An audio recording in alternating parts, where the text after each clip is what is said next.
Então, começando novamente aqui, então a aula de hoje vai ser sobre fístulas do trato urinário. Eu vou abordar um pouco do diagnóstico e do tratamento das principais fístulas e como base texto eu me baseei no Campbell na última edição, na 12ª edição. Então, começando aqui na introdução, a maioria das fístulas de hoje elas são iatrogênicas, né? Então, a iatrogenia aí é a principal causa. E existem algumas outras causas aí menos comuns, né? Então, congênita, malignidade, inflamação, infecção, radiação, trauma e isquemia. E lembrando que todas essas causas devem ser sempre revisadas quando uma fístula não consegue ser tratada. A maioria das fístulas exige, então, um tratamento ativo, né, seja conservador, seja quando ela envolve o intestino, que eu vou deixar o paciente sem dieta, vou fazer uma NPT, ou vou deixar o paciente sondado, vou tentar usar algum antimuscarínico, ou tratamento cirúrgico, que acaba sendo o principal tratamento, mesmo em fístulas de pequeno tamanho. Então, no manejo aqui geral que a gente tem de fístula, né, é sempre bom lembrar, até o Dr. Rosni sempre comenta com a gente no ambulatório aí de um mnemônico que eu acho bem interessante relembrar aqui, que é MINCIPO. Então, malignidade, infecção, né? A gente tem corpo estranho, isquemia, problema técnico e obstrução. Então, esse mnemônico é bom a gente lembrar quando uma fístula acaba não fechando ali para a gente entrar num diagnóstico diferencial. Então, nessa aula eu vou abordar aqui as fístulas vésico-vaginais, vésico-ureterais, vésico-uterina, uretrovaginal, ureentérica e reto-uretral. Existem outros tipos de fístula aqui, para não estender, eu peguei as principais, falar um pouquinho de cada uma. Então, a fístula vésico-vaginal, primeiro, né, eu vou falar porque é a fístula mais comum, mais do que 75% das vezes ela é iatrogênica, principalmente nos países desenvolvidos, né, então ela tem causas gineco-obstétrica, cirurgia urológica e cirurgia pélvica ali, né, coloretal. Então, esses são os principais tipos de cirurgia que podem causar. Na cirurgia obstétrica, então, os fatores de risco são pacientes jovens, de estatura baixa, com feto masculino, sem acompanhamento obstétrico, isso aqui principalmente nos países não desenvolvidos, que não tem uma assistência certa ao parto normal, e pacientes com status socioeconômico baixo.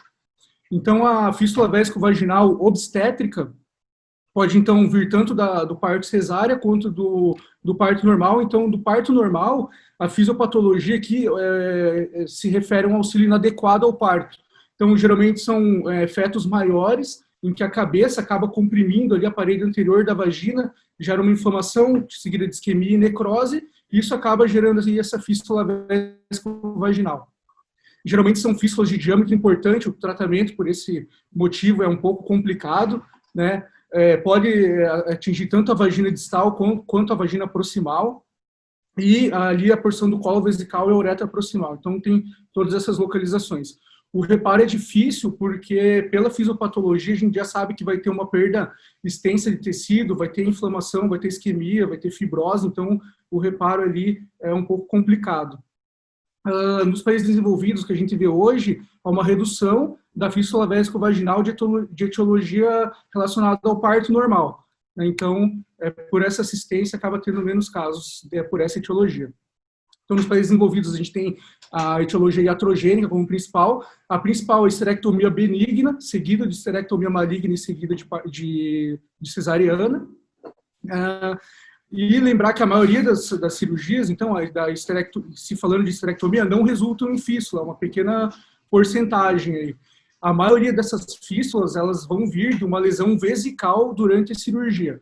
E quanto maior a lesão vesical, mesmo que reparada, vésico-vaginal.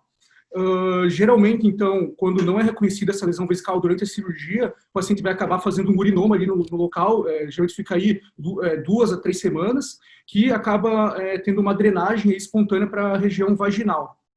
Isso vai aparecer ou quando é retirada a sonda do paciente, ou ali 3 semanas de pós-operatório. Outras etiologias ali durante a cirurgia são lesões térmicas, ou durante a sutura, ou cirurgias difíceis, né, quando o cirurgião tenta conter sangramento e acaba cometendo aí alguma iatrogenia. Então, para a gente fazer o diagnóstico, primeiro da fístula vésico-vaginal. Então, a história do paciente, o mais comum é o paciente com vazamento constante ali de urina pela vagina. O paciente pode apresentar infecção urinária recorrente, irritação perineal. Essa irritação perineal é mais pela urina ali em contato com a região vulvar mesmo. Dor pélvica. E, geralmente, como eu expliquei, ela aparece após a remoção do catéter, né, da sonda vesical, ou 1 a 3 semanas de pós-operatório. Então, para a gente lembrar, né, no exame físico, de sempre fazer o exame especular. Então, ali, quando a fístula é um pouco maior, a gente já consegue identificar ela. E lembrar que aqui já tem uma importância para nos remeter à abordagem, né? Então, quanto mais profundo ela for na vagina, mais tende a ter uma abordagem abdominal, né? A cistoscopia, né, também vai nos ajudar a definir isso daí.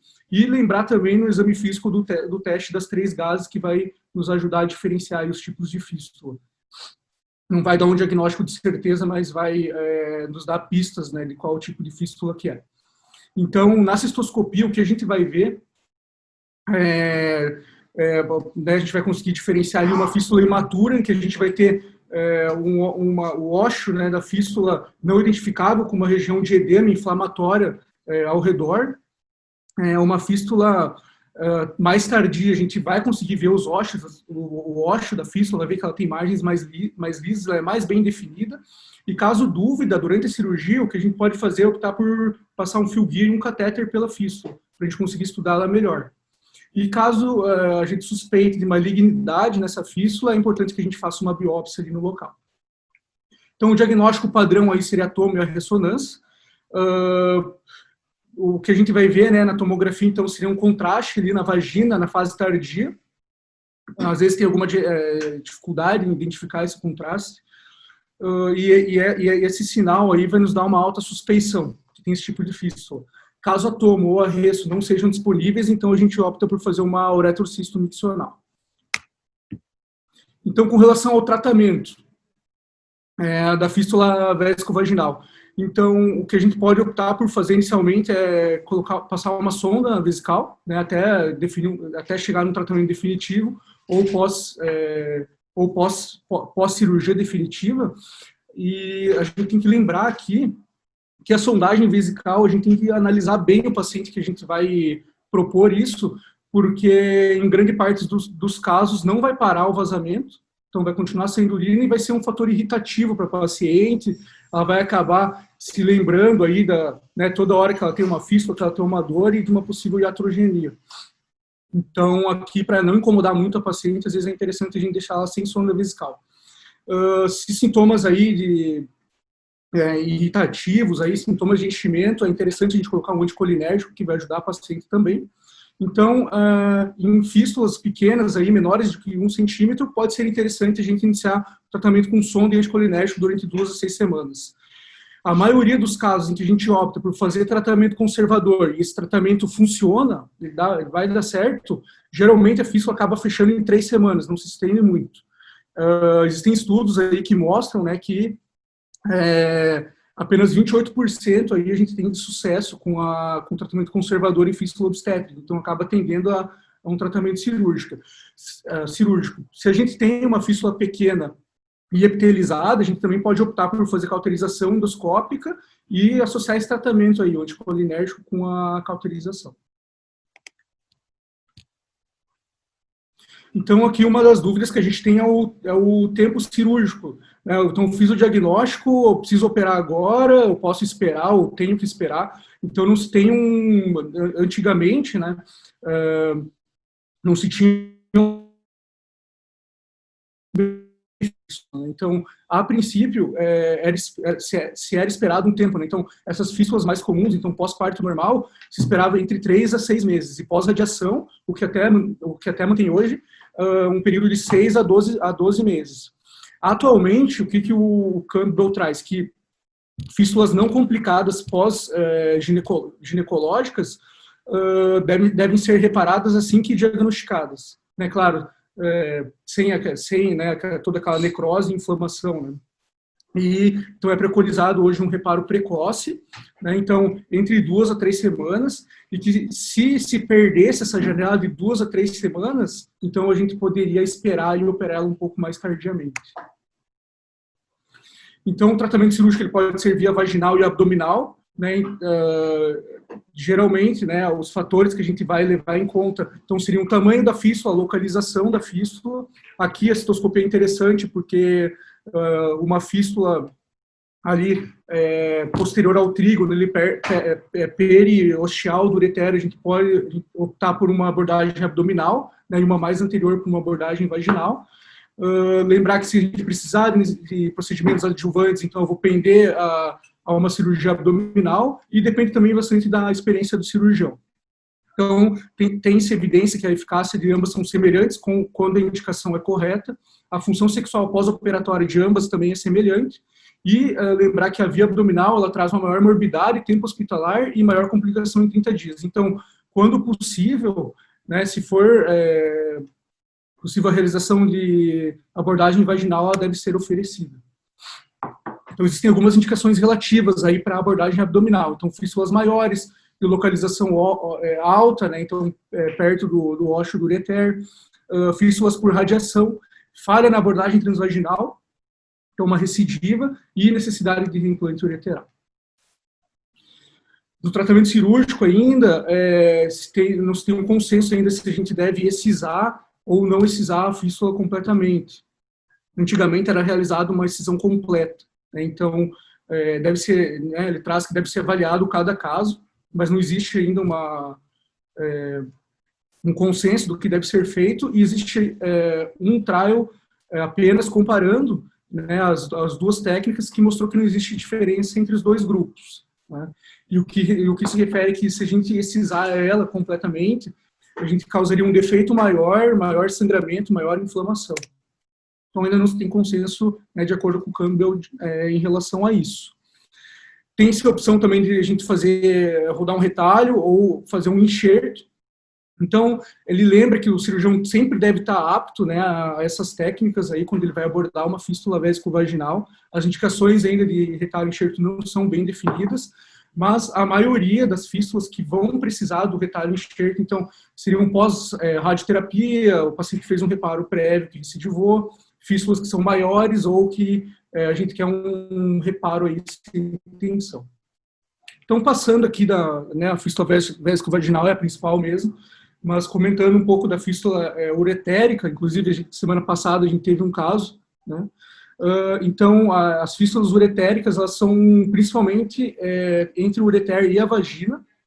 Alguns dos fatores de risco são endometriose, doença inflamatória pélvica, malignidade, radiação, né? Então, as causas aqui a gente tem a esterectomia, cirurgia vascular, urológica e coloproctológica, como a fístula vésico-vaginal, e malignidade, doenças inflamatórias, então tem aí diversas causas. A taxa de mortalidade descrita é alta e se deve principalmente a sangramento no ureter, né, de acordo com o Campbell. As principais lesões que a gente tem que causam a fístula, então, são no ureter distal. Lembrar da anatomia do ureter ali, na pelve feminina, ele fica lateral, o ligamento útero-sacral, ele passa anterior ali à artéria uterina, e ele chega lateral à parede da vagina. Então, ali a gente tem a formação de uma possível fístula.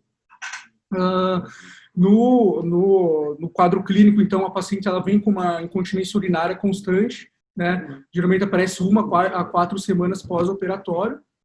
E anteriormente, lembrar que pode ter na história da paciente dor no flanco, náuseas, febre, às vezes piora um pouco a função renal pós-operatória sem nenhuma causa, e pode ser uma fístula uretero-vaginal.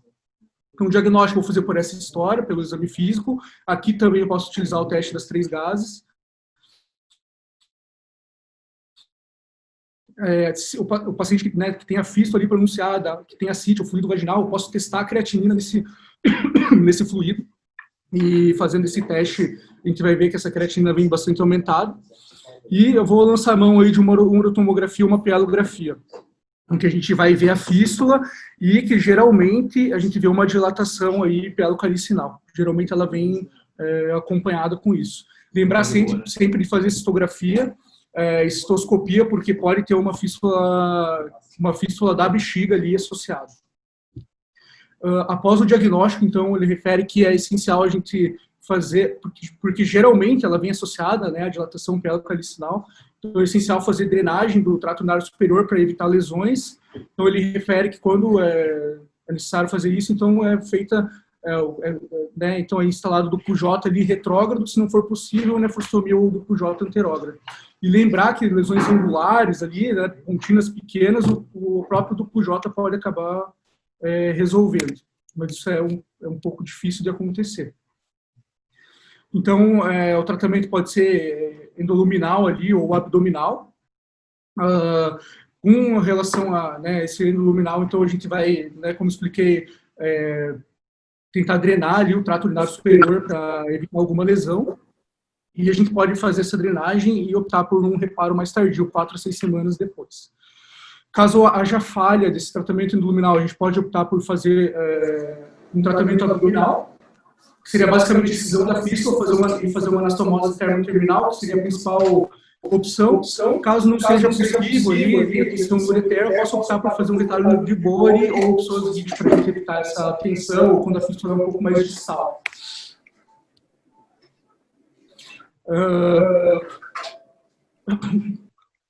Passando aqui para das fístulas uretéricas, agora para as fístulas vésico-uterinas. Então, a vésico-uterina é uma fístula muito rara, é a mais rara aí das uroginecológicas, e a principal causa hoje é cesariana. Então, apesar da causa iatrogênica ser a principal, né, com lesão vesical ali na parede posterior da bexiga, a ruptura uterina ali no trabalho de parto, né, não assistência ao trabalho de parto também pode acabar causando, assim como outras causas. Então, o dispositivo DIU colocado erroneamente, ou braquiterapia, ou o paciente tem algum trauma vesical que pode causar. O paciente, então, pode ou não apresentar, né, na história do paciente, ele pode ou não ter incontinência urinária, mas ele vai se apresentar com menura, pode apresentar hematura cíclica, amenorreia e infertilidade. Então, o diagnóstico que a gente faz com cistoscopia, e a lesão principal é uma lesão na parede posterior da bexiga. Para a gente fazer o diagnóstico definitivo, então, uma urotom, uma ressonância ou a esterossalpingografia. Então, o tratamento também pode ser conservador ou cirúrgico. O tratamento conservador aqui, ele acaba sendo parecido com a fístula vésico-vaginal, mas aqui, na fístula vésico-uterina, a gente pode optar por lançar a mão de indução hormonal para impedir a menstruação da paciente. Então, seria essa a principal diferença aí no manejo conservador da vésico-uterina. O tratamento cirúrgico, então, seria como as outras, excisão da fístula, né, e a sutura vesical. Deve-se sempre perguntar para pacientes se ela tem desejo reprodutivo, porque algumas das fístulas exigem que seja feita esterectomia. É possível também, então, fazer um reparo via vaginal, em casos selecionados, e também é possível fazer preservação da fertilidade, mas sempre é importante fazer essa pergunta para paciente de desejo reprodutivo. Quando a gente opta por não preservar, então, a fertilidade, é feita uma esterectomia transabdominal. As principais causas aí, então,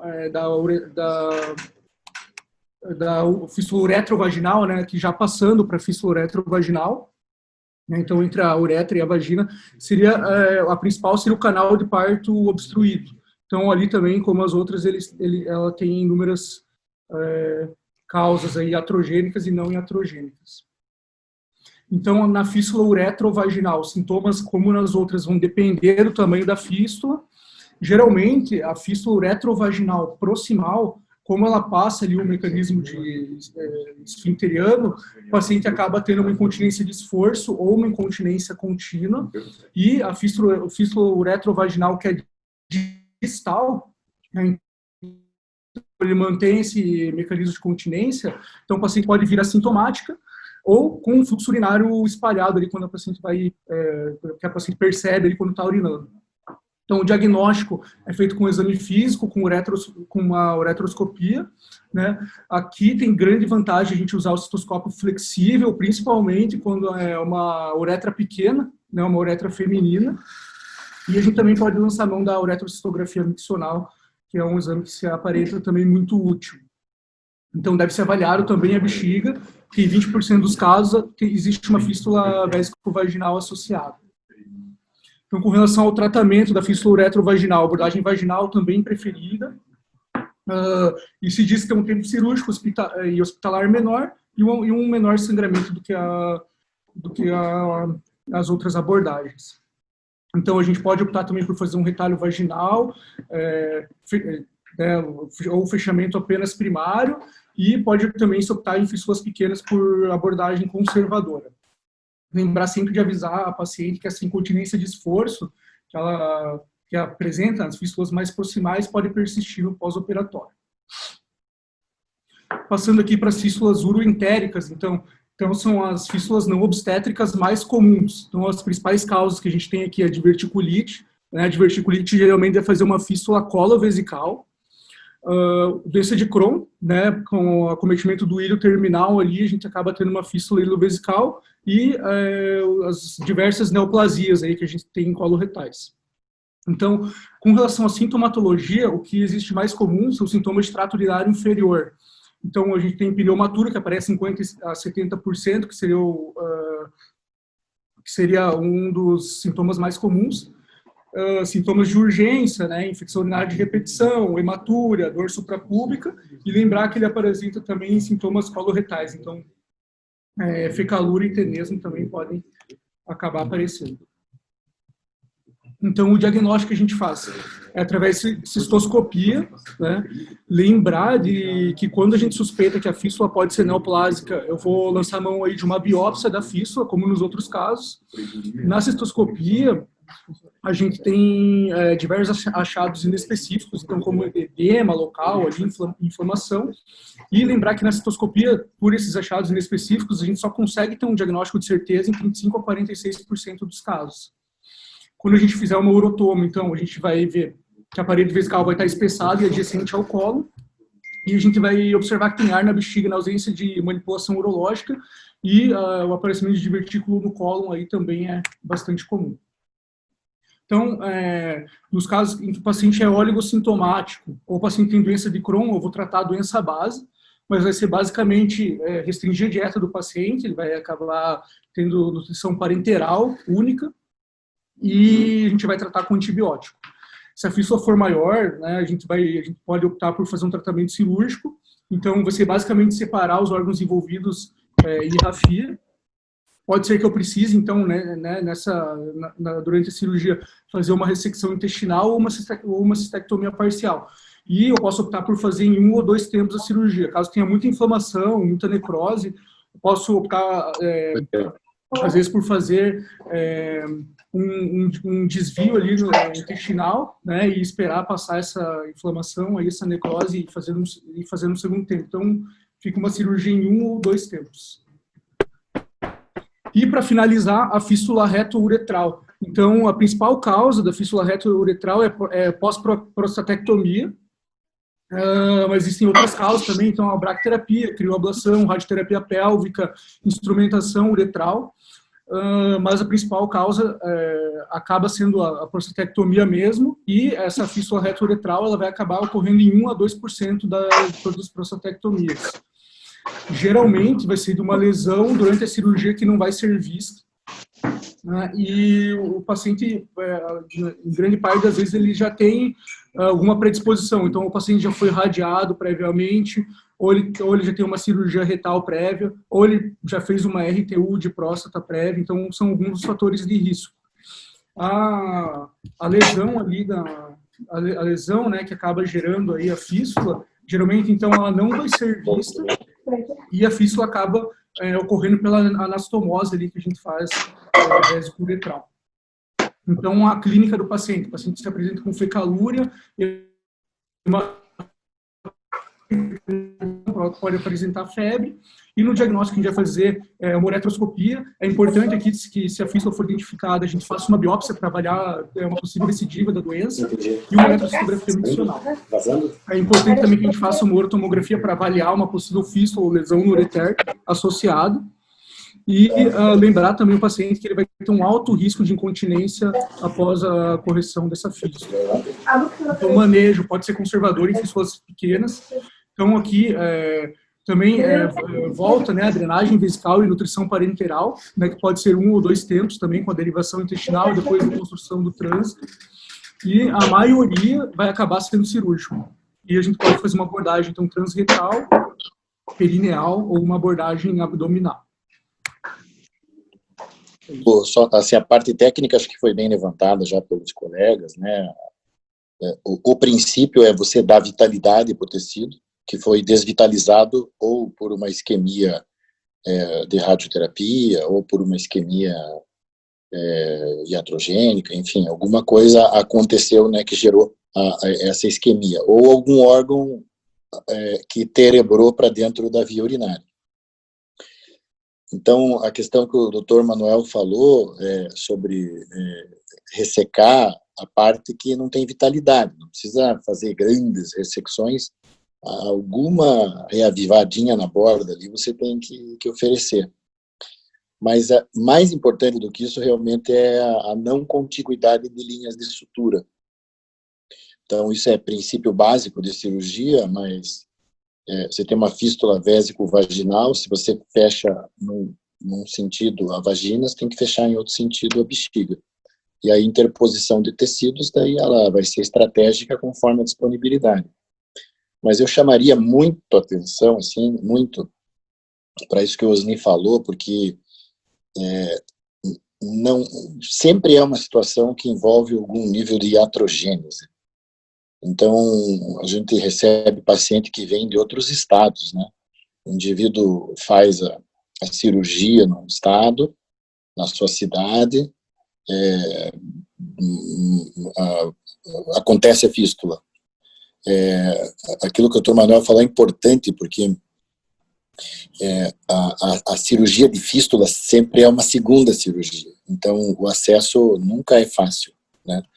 E aí, às vezes, em centros que não são tão especializados, existe a preferência do encaminhamento, exatamente para também não ficar aquela mácula, né, na cidade. Mas eu só quero chamar atenção para esse aspecto, né, do paciente. Normalmente é um paciente que está desgostoso, que está heterogeneizado, né, ia fazer uma cirurgia quase day hospital ali de esterectomia, do que for, né? Mas aí quando vê, fica com sonda, tem que fazer um acesso maior, custos, tempo. Então, a gente que entra nesse campo, assim, tem que ter essa percepção daí do paciente. Eu só queria chamar atenção para esse aspecto.